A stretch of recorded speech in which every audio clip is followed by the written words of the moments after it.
livro do profeta Jeremias, capítulo de número 23, nós vamos fazer a leitura a partir do verso de número 20. E leremos até o versículo de número 24. Diz assim: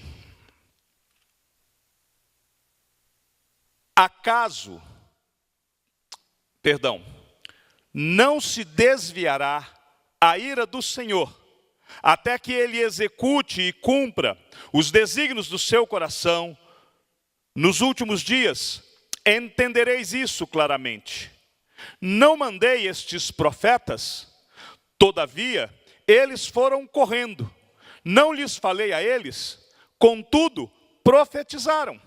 Mas se tivessem estado no meu conselho, então teriam feito ouvir as minhas palavras ao meu povo, e o teriam feito voltar do seu mau caminho e da maldade das suas ações. Vamos todos juntos ler, a partir do verso 23 até o verso 24. Acaso sou Deus apenas de perto, diz o Senhor, e não também de longe? Ocultar-se-ia alguém em esconderijos, de modo que eu não o veja? Diz o Senhor. Porventura, não encho eu os céus e a terra? Diz o Senhor. A palavra de Deus, ela é muito clara quando ela nos ensina de que o Senhor está no controle de toda a história. Deus, ele está no controle absoluto de todas as situações. O Senhor, ele não criou todas as coisas e deu corda e deixou o mundo à própria sorte. Deus criou todas as coisas e Deus se mantém no controle de todas as coisas. Ele ainda está assentado no alto e sublime trono. Deus é o nosso Deus, o Todo-Poderoso, o Soberano, o Senhor da história. E ontem, quando eu vim aqui para o culto que foi dirigido pela UMP, logo após a pregação do reverendo Francisco Lamonier, isso aqui é nome de pastor, né? Nós o conhecemos mais como Chicão, né? Mas é Francisco Lamonier. E ele fez aqui uma pregação, uma abordagem muito boa, uma mensagem muito clara. Ele partiu das histórias em quadrinhos, da criação dos super-heróis. O primeiro super-herói, o Superman, que foi criado no momento onde a nação, os Estados Unidos da América, o mundo como um todo, estava num caos e precisava de uma esperança, precisava de um super-herói. E aí alguém teve lá uma boa ideia e criou a história do Superman. Passado-se um tempo, as pessoas já não tinham aquela necessidade daquele herói que era perfeito, que era super poderoso, que era um super-homem, e agora a necessidade era outra, e eles entenderam que aquele poderia ser um bom filão, uma boa maneira de se ganhar dinheiro, e aí criaram o Batman. E vem assim, sucessivamente na história, vários e vários super-heróis têm sido criados. E cada um deles mais poderoso do que o outro. E cada herói para poder resolver um problema. E foi pensando em tudo isso, nessa história dos super-heróis. E nas necessidades que os homens buscam e às vezes precisam e querem, aquele que vai se aparecer, aquele que vai se colocar como o salvador da pátria, é que eu fiquei pensando, na realidade, as pessoas elas querem encontrar uma solução mágica para os seus problemas, porque nesta busca desenfreada por heróis, nós nos deparamos com o quadro dos super-heróis mais inúteis de todos os tempos. Porque sempre há um vilão. Os vilões nunca são de fato derrotados. Eles são vencidos. E vencidos por um breve tempo. Logo depois, eles vêm e com outro plano mirabolante, e surge um outro vilão, e sempre aparece alguém querendo dominar o mundo. E aí, continuamente, nós vemos nas histórias de quadrinhos quem será o próximo super-herói, vencedor de todas as coisas. Aquele que vai, mais uma vez, resolver os problemas da humanidade. Isto me faz voltar para as Escrituras. O profeta Jeremias fala a respeito da presença constante em todo tempo e em todo lugar do nosso Senhor, o Deus Todo-Poderoso. Quando ele se revela como este Deus presente, Deus de perto e também Deus de longe, o Deus de que é impossível alguém se esconder dele. A teologia traz uma definição para esse termo, que é chamada de onipresença. A definição é mais ou menos isso: tudo quanto Deus é em um lugar, Ele o é em todos os lugares. Tudo quanto existe de Deus está em todos os lugares. De fato, a presença de Deus não depende nem do espaço, nem da matéria. Toda a ilimitada glória da divindade de Deus está essencialmente presente em cada ponto de sua criação. Por mais diversas que sejam as manifestações desta glória, em diferentes ocasiões e lugares. Difícil, né? O termo, a definição teológica é esta, né? Mas, trocando em miúdos, Deus está presente em todos os lugares ao mesmo tempo. A glória do Senhor enche os céus, enche a terra. Deus é, não somente está. Deus se manifesta sempre, da mesma forma, com a mesma essência, em todos os lugares e em todo o tempo. Não há um segundo na história aonde a presença de Deus não esteja ali. Antes que o mundo viesse a existir, Deus já era. Deus é o Todo-Poderoso. E é por isso que Ele se apresenta como eu sou. Porque a essência do ser reside em Deus. Fora de Deus, nada do que é, será. Por isso, a onipresença de Deus, nós sabermos e nos atentarmos para que Deus está presente em todo o tempo, nós temos essa certeza de que, mesmo que se eu descer nas profundezas, ainda lá o Senhor me encontra. Isto por si só já constitui motivo mais do que suficiente para eu poder mudar as minhas ações, as minhas atitudes. Deus está ali comigo. E quando eu tenho essa certeza de que Deus está presente, de que Ele está comigo, isso tem que me afetar de uma série de formas. Isso tem que afetar o meu relacionamento com Ele. Tendo a certeza da presença de Deus, eu começo a pensar, antes de poder assistir certos filmes, sabendo que Deus está comigo em toda e qualquer circunstância, o que eu temerei? Como diz o apóstolo Paulo, se Deus é por nós, quem será contra nós? E é por isso que, apesar de gostarmos de assistir os filmes de super-heróis, apesar de vibrarmos e irmos lá e vamos torcer pelos super-heróis que estão ali presentes, e a gente sabe que no final ele vai ganhar. Na hora das lutas a gente fica até meio angustiadozinho, tipo assim, mas o que está acontecendo? Ele está apanhando. É o roteiro de todo filme de super-herói. Mas nós não precisamos de um super-herói. Nós temos um Deus que é todo-poderoso e que está presente em toda e qualquer situação. E mais ainda, um Deus que está no controle da minha história. Um Deus que não permite que absolutamente nada aconteça na minha vida que não esteja debaixo do controle dEle, da direção dEle.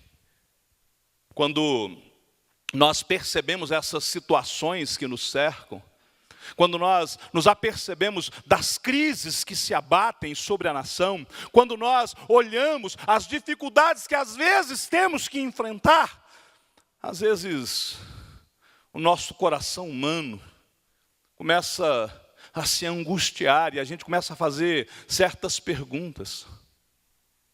Qual de nós aqui, em algum momento da vida, já não questionou aonde Deus estava numa determinada situação crítica da vida? Às vezes, mesmo no presente, quando nós estamos enfrentando uma tribulação muito grande, a gente fica: Senhor, o Senhor não está vendo? O Senhor não está contemplando o meu sofrimento, a minha dor? Estas questões, muitas vezes, elas reverberam no nosso coração. E a gente fica: Senhor, aonde Tu estás? Enquanto eu sofro, Senhor, aonde o Senhor estás? Rommel tem um livro que me marcou profundamente. Por que Deus parece que está em silêncio quando nós mais precisamos dele? Por que às vezes parece que o céu é de bronze? Porque às vezes parece que nós enfrentamos dificuldades que não deveríamos enfrentar. Isso é natural, faz parte da nossa natureza humana. Trata-se da nossa natureza caída, vendida ao pecado, resgatada por Cristo, mas ainda sujeita e influenciada pela cultura na qual nós estamos inseridos, pelos nossos problemas pessoais. É por isso que, desde sempre, o homem busca super-heróis. Se você olhar na mitologia grega, você vai ver que aqueles que são os deuses do Olimpo são heróis. É a busca por algo que possa suprir a necessidade humana. É a busca por herói, por personalidades. E é por isso que tantos e tantos heróis são criados, mas são os super-heróis mais inúteis de todos os tempos, porque é só historinha. Não resolvem de fato os nossos problemas. A nossa inclinação, de fato, é preferir um Deus que se revele a todo momento. Seja sincero, não seria muito bom ligarmos a televisão todos os dias, num determinado horário, para poder assistirmos o jornal celestial, aonde o Senhor, o Deus Todo-Poderoso, iria apresentar as intervenções dele na história? Nós gostaríamos de assistir isso, de ver Deus ali interagindo e mostrando o seu poder miraculoso. Nós somos inclinados a querer propor a mesma situação que Satanás propôs a Cristo: o espetáculo. Satanás chega para o Senhor Jesus e propõe para ele: sobe no alto do templo, se lança dali, e os anjos do Senhor virão e te resgatarão, e você não será afligido, e você será conduzido sem nenhum mal lhe acontecer. Qual que era a proposta? Seja o superpoderoso, se apresente com sua glória. É o jeito mais fácil. Para que cruz? Para que sacrifício? Faça um espetáculo de poder, se lance do pináculo do templo, deixe os anjos virem ao seu socorro, triunfamente, chegue até o chão, são e salvo.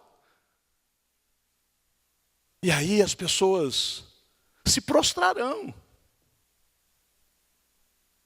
Seja super-herói. Ou os soldados, quando Jesus está lá na cruz e gritam: se és filho de Deus, então desça da cruz, faça um grande milagre. Quando o grito mais desesperado de Cristo na cruz: Eli, Eli, lama sabachthani, as pessoas estão dizendo: ele está chamando Elias. Desde sempre, os homens querem o espetáculo, eles querem ver o milagre, eles querem ver um super-herói. Certamente, eu e você, em determinados momentos, também gostaríamos que Deus se revelasse ao mundo desta forma. Seria muito interessante ver Deus enviar um anjo dos céus, com uma espada de fogo nas mãos, no meio de uma manifestação de uma multidão, e no meio daquele povo todo, o anjo do Senhor descer naquele lugar e proclamar que Jesus Cristo é o Senhor. Se isso acontecesse, quantos se converteriam? Quantos iriam adorar o espetáculo, a maravilha, o super-heroísmo? Mas não é assim que Deus resolveu se revelar ao homem. Deus resolveu agir de um modo muito mais sutil. Deus resolveu agir se revelando nas entrelinhas da vida. E para aqueles que pudessem perceber, quando nós lemos o livro de Apocalipse, constantemente nós nos deparamos: aquele que tem ouvidos, ouça. A palavra de Deus nos desafia a prestarmos atenção na história e entendermos as entrelinhas da história.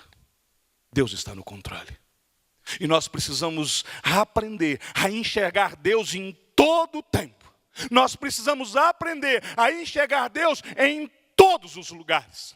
Nós precisamos e temos de perceber Deus nas notícias da vida.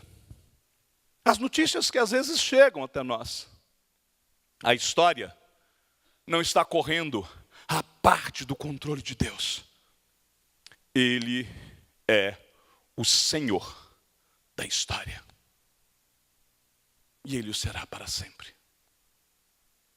Não há absolutamente nada na história, na nossa vida, mesmo em meio ao caos, que fuja do controle de Deus. Por mais difícil que possa parecer, por mais difícil que por mais dificuldades que nós venhamos a enfrentar, precisamos crer que Deus está no controle da história. O Evangelho de Lucas, no capítulo 24, ele narra a história dos discípulos que iam pelo caminho de Emaús. Acompanhe comigo a leitura dos versos 13 ao verso 18. Naquele mesmo dia, 2 deles estavam no caminho para uma aldeia chamada Emaús, distante de Jerusalém 60 estádios. Iam conversando a respeito de todas as coisas sucedidas. E aconteceu que, enquanto conversavam e discutiam, o próprio Jesus se aproximou e ia com eles. Os seus olhos, porém, estavam como que impedidos de o reconhecer. Então lhes perguntou Jesus: que é isto que vos preocupa? E de que ides tratando à medida que caminhais? E eles pararam entristecidos. Um, porém, chamado Cleopas, respondeu dizendo: és o único, porventura, que tendo estado em Jerusalém, ignora as ocorrências destes últimos dias? Os discípulos, eles estavam ali caminhando, tinha a notícia a respeito da morte de Jesus, até haviam ouvido da parte das mulheres que Jesus tinha ressuscitado, e eles ainda reverberavam essa notícia e falavam: até tivemos essa notícia, de fato isso nos foi dito, mas Jesus morreu. Eles tinham as últimas notícias. A bem da verdade, nós nunca, e em tempo algum, temos as últimas notícias. Os homens, os seres humanos, eles são detentores sempre das penúltimas notícias. Porque a última notícia, ela sempre está no controle de Deus. A última notícia, quem dá é o Senhor. Porque é Ele que está no controle da história. É o Senhor que está no controle da história. Não são as notícias. Jesus ressuscitou, venceu a morte. Aqueles discípulos, eles carregavam a notícia do que eles ficaram sabendo: Jesus morreu. Mas Ele havia ressuscitado. A história não tinha acabado ali. E ressurreto, Ele reina em nossos corações. Ou melhor, Ele reina no coração de todo aquele que crê. Nada, absolutamente nada, acontece sem a permissão de Deus. Nem mesmo a morte é capaz de deter o avanço do Senhor. Ele é o Senhor da história e Ele está no controle desta história. Nada pode ser suficiente para parar a obra, o projeto, o propósito de Deus. Na continuidade desta história, olha o que Jesus disse para os seus discípulos: como vocês custam a entender e como vocês demoram a crer em tudo que os profetas falaram. Não devia o Cristo sofrer estas coisas para entrar na sua glória? E começando por Moisés e todos os profetas, explicou-lhes o que constava a respeito dele em todas as Escrituras. Às vezes nós deixamos o nosso coração embrutecido.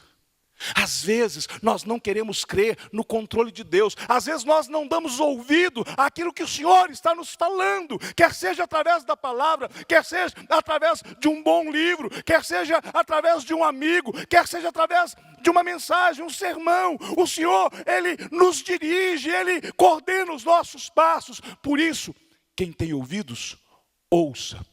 Está dizendo a igreja. O controle total e absoluto é dEle. Ninguém mais pode controlar a história. Ninguém mais tem o poder de controlar a história, a não ser o Senhor. As circunstâncias que nos cercam, elas não são as últimas notícias. Deus não está fora do controle. Aquilo que está nos cercando, as circunstâncias que estão nos cercando, elas não podem fazer absolutamente nada.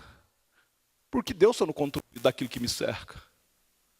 Pastor, eu estou enfrentando uma enfermidade. Deus está no controle dela. Pastor, dizem que é terminal. Certa vez, fazendo uma visita para uma senhora da igreja, e a irmã dela enfrentava um câncer violentíssimo, já em metástase, pouco tempo decretado pelos médicos de vida. E a gente foi lá e eu fui orar com ela, né? E nessas horas a gente fica meio sem saber o que falar. E ela virou e falou: pastor, meu coração tem paz. Porque todo mundo precisa de uma desculpa para morrer. As pessoas têm que ter uma desculpa para morrer. E essa foi a situação que o Senhor providenciou para poder levar a minha irmã. Deus está no controle. Às vezes nós vamos enfrentar a morte.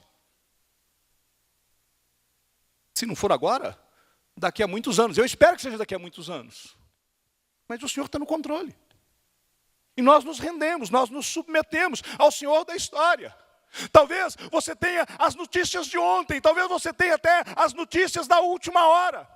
E talvez essas notícias sejam absolutamente desanimadoras para a sua vida. Mas eu quero te dizer que a última notícia ainda não é esta. A última notícia ainda virá do trono de Deus. Deus ainda pode dar uma nova notícia. As últimas notícias entre os homens, por exemplo, diziam que Lázaro havia morrido. Era o que? Era a notícia. Lázaro morreu, Lázaro foi sepultado. Mas quando o Senhor da história chega e ordena a Lázaro que saia da sepultura e que volte à vida, mais uma vez ele se mostra como Senhor da história. E aí, no verso 40 do capítulo 11, ele ainda declara: não falei para vocês que se vocês crescem, vocês veriam a glória de Deus? Por isso, nós precisamos e temos que crer que Deus tem o controle de tudo. A nossa vida, ela não está sem rumo, porque o Senhor está no controle da nossa história. Quando nós entregamos a nossa vida ao Senhor, nós entregamos o controle, a direção da nossa existência. Nós não somos dirigidos pela nossa vontade. Nós não somos dirigidos pelas circunstâncias, nós não somos dirigidos pelas crises, nós somos dirigidos pelo Senhor. Pastor, está difícil, mas é o Senhor que está no controle. Pastor, está doendo, mas é o Senhor que está no controle. E isto me leva a me dobrar diante dele e dizer: Senhor, o Senhor está no controle da história, mas ouça a petição do teu servo, porque o Senhor tem o poder de mudar e de transformar a minha história. O Senhor pode transformar a minha dor em alegria, o Senhor pode transformar a maldição em bênção. O Senhor é o Senhor Deus Todo-Poderoso. Carregue contigo a certeza de Jeremias capítulo 29, verso de número 11. Eu é que sei que pensamentos têm a vosso respeito. Eu é que sei, diz o Senhor, são pensamentos de paz e não de mal, para vos dar o fim que desejais.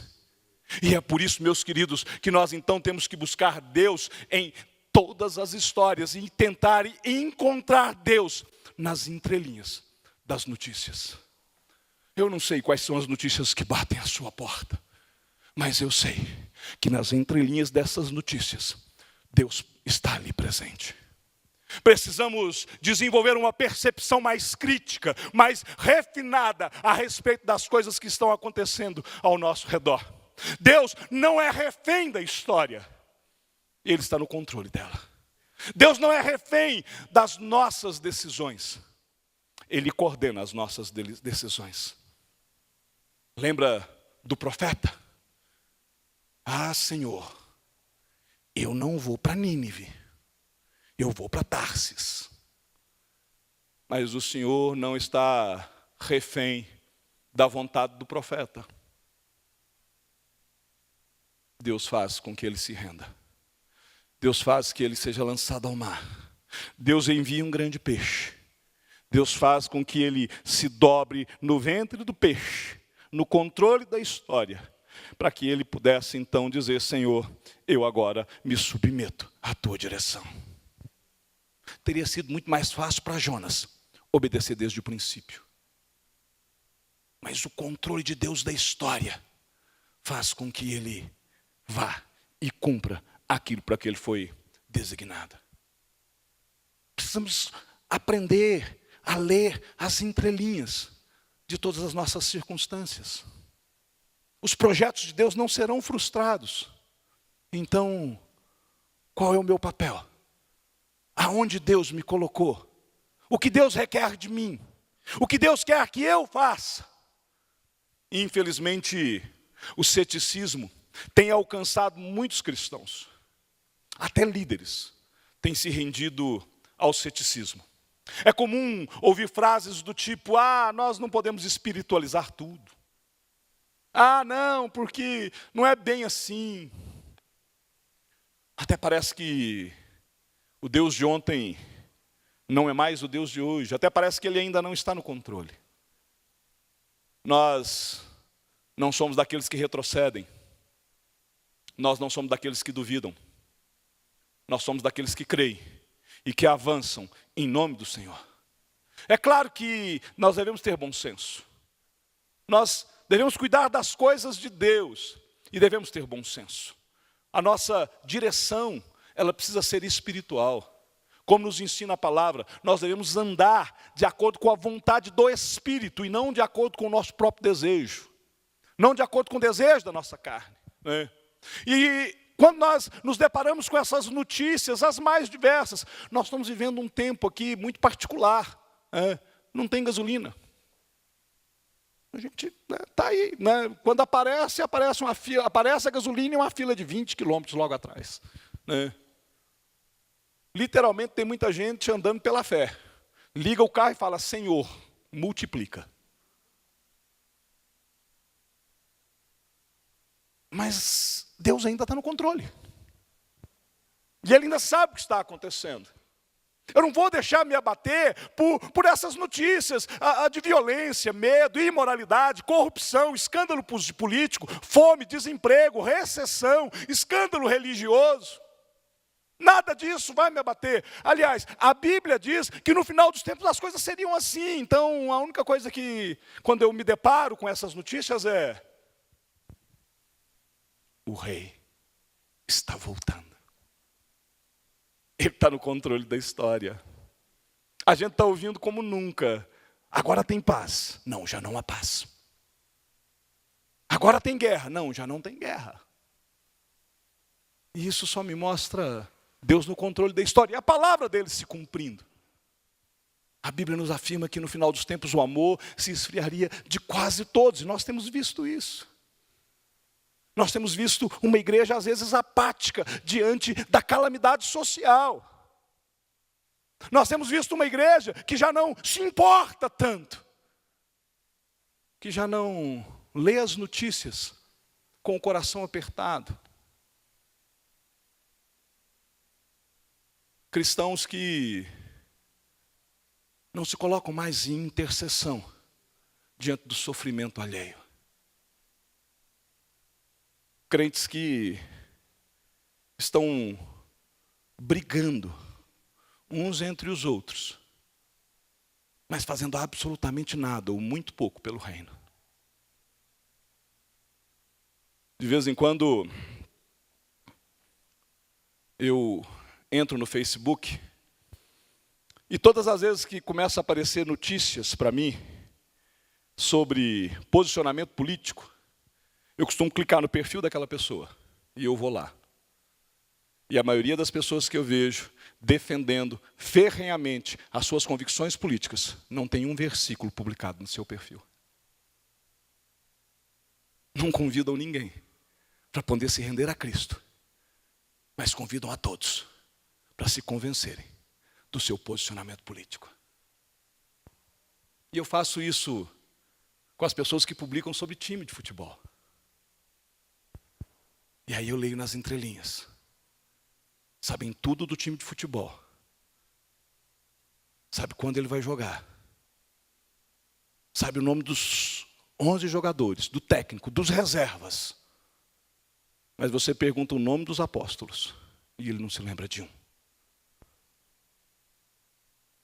Final dos tempos. O amor se esfriando de quase todos.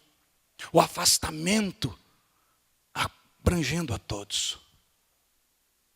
Se por um lado isso me entristece, por outro lado, isso me alegra o coração, porque eu falo, a tua palavra está se cumprindo, Senhor.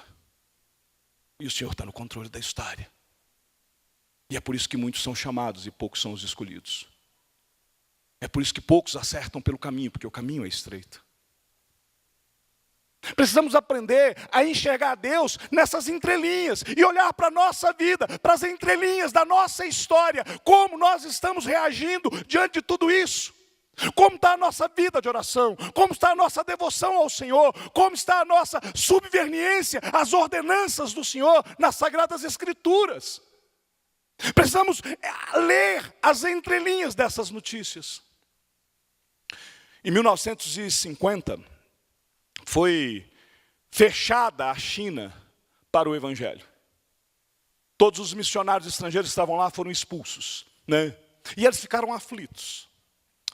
O relato de um deles dizia que a preocupação era generalizada, porque a igreja chinesa não estaria mais sobre o cuidado formal daqueles líderes.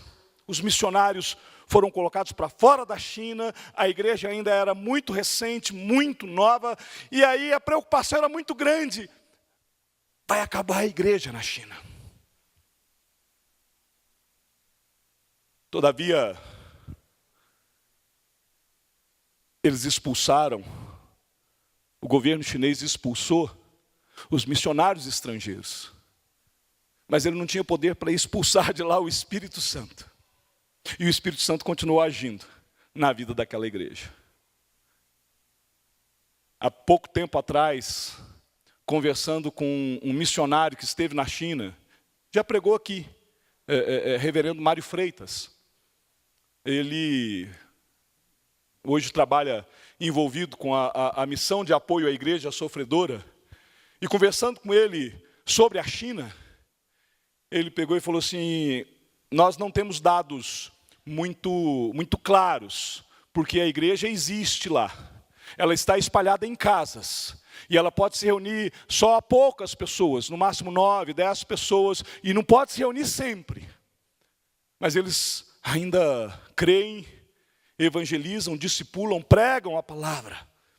E as notícias dão conta que deve ter em torno de 120, 150 milhões de crentes atrás das muralhas da China. Porque Deus está no controle da história. Pode expulsar os missionários, o Espírito Santo continua agindo. Ser cristão não é ser alienado contra a realidade, é outra coisa. Ser cristão é ter o discernimento de que o Senhor tem propósito para tudo. Você já viu aquela história? Os sonhos de Deus jamais vão morrer? Apaga isso, isso é heresia. Porque Deus não tem sonhos. Deus tem propósitos. E os propósitos de Deus se cumprirão. Cada propósito do Senhor vai se cumprir. Pode ser a maior tragédia, mas Deus está no controle da história. Deus pode transformar uma tragédia num resgate de amor. Talvez a última notícia que você recebeu é: não tem esperança. Mas eu quero te dizer, é que a esperança no Senhor jamais morre. Ainda nos restam a fé, a esperança e o amor. O maior é o amor. Mas enquanto tivermos fé e esperança, serviremos ao Senhor. E Ele nos manterá. E Ele nos susterá. Talvez digam que não tem mais sentido para a vida. Mas sabe o que Deus diz? Ele diz que criou você segundo o propósito dEle. Ele diz que a sua história pode ser reescrita. Porque Ele pode intervir na sua história. Ele pode entrar no seu caos e trazer ordem. Você pode reconhecer os fatos, mas você pode e deve crer que a resposta de Deus para a sua vida não é aquilo que você planejou, é a resposta dEle. A vontade de Deus, ela é boa, ela é perfeita, ela é agradável, mas é a vontade dEle, não a minha. Eu posso olhar para todos os fatos da história, mas eu preciso crer que a resposta para os fatos da história vem do Senhor. É Ele que está no controle. Você tem que ver esta boa notícia. Você tem que olhar e entender isso. Tem muita gente fugindo da realidade, fugindo dos problemas. Tem muita gente que se entrega aos vícios, aos prazeres, se entrega às aventuras. E tudo isso vai se transformar em desventura. Tem muita gente que acaba refém do sistema deste mundo. Tem muita gente que fica aprisionada na religiosidade. Uma vez no seminário, numa conversa com os colegas, discutindo teologia, e teologia é um negócio interessante, porque a teologia, ela é sistemática. Deus, não. Deus não está subordinado à teologia. A teologia está subordinada a Deus. Se você pegar alguns bons mestres, alguns bons teólogos, calvinistas, presbiterianos de raiz, e for estudar a escatologia deles, você vai perceber que você vai encontrar diferentes pontos de vista. Você vai encontrar amilenistas, presbiterianos na sua maioria, mas você vai encontrar pré-milenistas. Você vai encontrar alguns que vão crer que a igreja é levada, é tirada antes da tribulação. E você vai encontrar aqueles que acham que é no meio da tribulação. E ainda tem aqueles nos quais eu me incluo, que a igreja vai até o final da grande tribulação. Porque a teologia é sistemática. Deus não.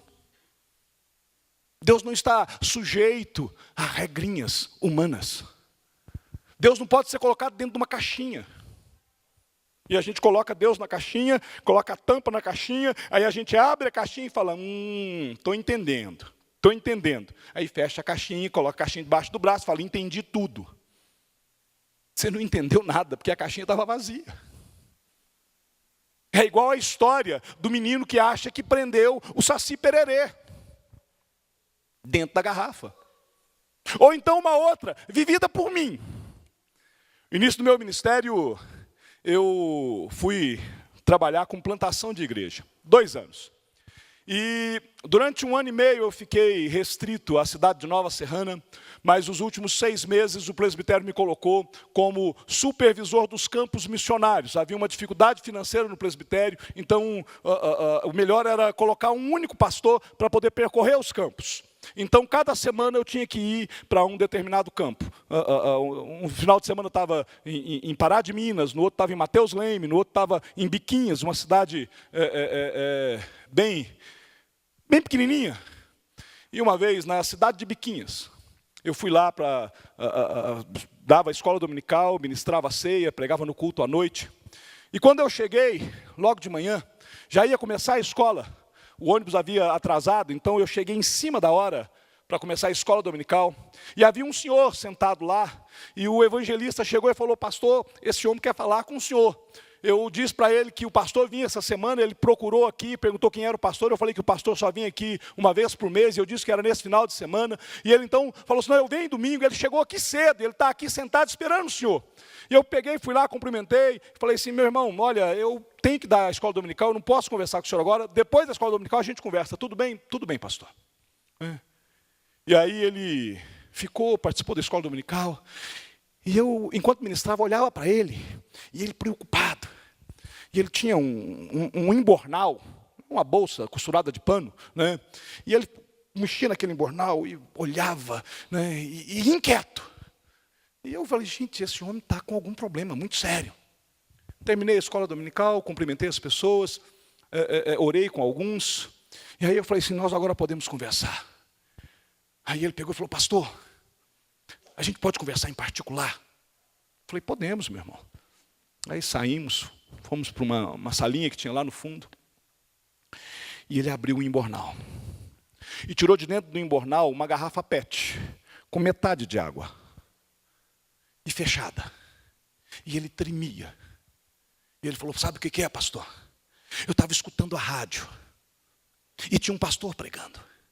E esse pastor falou que ia fazer uma oração forte. E ele falou que ia expulsar os demônios da minha casa. E eu tenho vivido muita aflição, pastor. E aí ele pegou e mandou eu pegar uma garrafa d'água e colocar metade de água, pastor. E ele fez a oração poderosa. E no final da oração ele mandou todos os demônios entrar dentro da garrafa e fechar a garrafa. Depois, pastor, ele falou que tinha que levar a tal da garrafa na igreja fulano de tal. Só que não tem essa igreja aqui, em Biquinhas. Não tem essa igreja na cidade mais próxima. Eu já olhei até em Três Marias e não tem a tal da igreja. Pastor, só descobri essa igreja lá em Belo Horizonte. E o rapaz falou que o senhor é de lá. Será que o senhor pode levar os demônios lá para a igreja para mim, para eles poderem soltar isso? Porque eu não sei mais o que eu faço.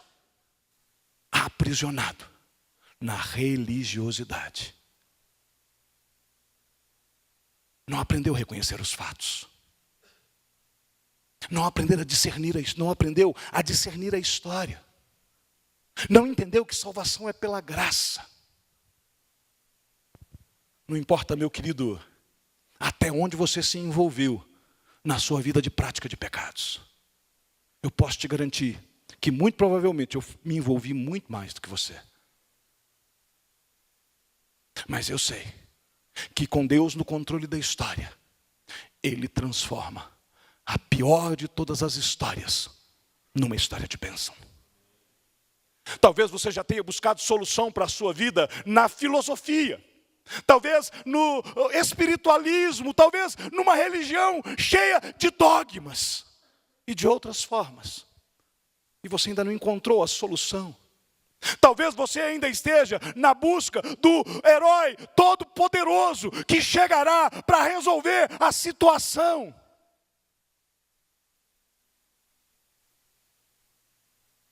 Talvez você tenha saído de casa essa noite dizendo: as minhas últimas notícias são avassaladoras.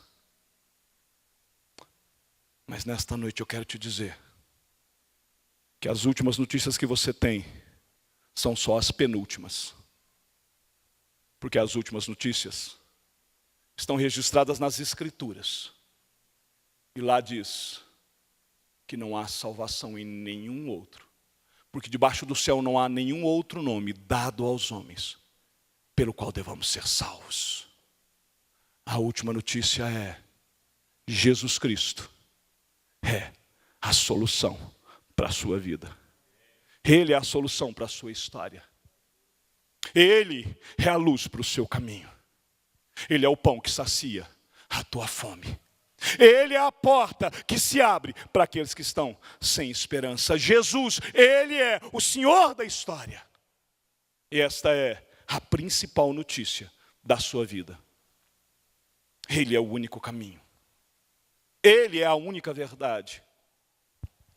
Ele é a vida. E é por isso que Ele pode se apresentar dizendo: eu sou. Porque nele reside também a essência do ser. Todas as coisas foram feitas por intermédio dele, e sem ele, nada do que foi feito se fez. O Senhor da história está presente aqui nesta noite. E eu não sei o que aflige a sua alma. E eu não sei qual é o caos que você enfrenta. E eu nem sei se você passa por algum momento de aflição. Mas eu sei que o meu Redentor vive. E eu sei que Ele carrega em suas mãos o controle absoluto da história. O controle absoluto da sua vida. O controle absoluto dos seus problemas. O controle absoluto sobre tudo e sobre todos. Não há absolutamente nada que fuja do controle de Deus. E se você quer se colocar diante dele, se você quer buscá-lo de todo o coração e falar: Senhor, eu continuo não entendendo, mas eu estou aqui buscando ao Senhor. Eu estou aqui querendo ouvir a sua voz. Eu queria que você viesse aqui à frente, que eu quero orar com você nesta noite. Eu quero que você possa colocar diante dele a sua angústia, a sua aflição e dizer: Senhor, eu não quero um super-herói, porque eu tenho um Deus que é todo poderoso. Eu não preciso, Senhor, de nenhuma outra intervenção na minha vida a não ser a sua, Pai. Pai, alinha a minha vontade à tua. Senhor, transforma o mal em bem. Pai, em nome de Jesus, toma nas tuas mãos. Manifesta, Senhor, em nome de Jesus, a resposta à nossa petição.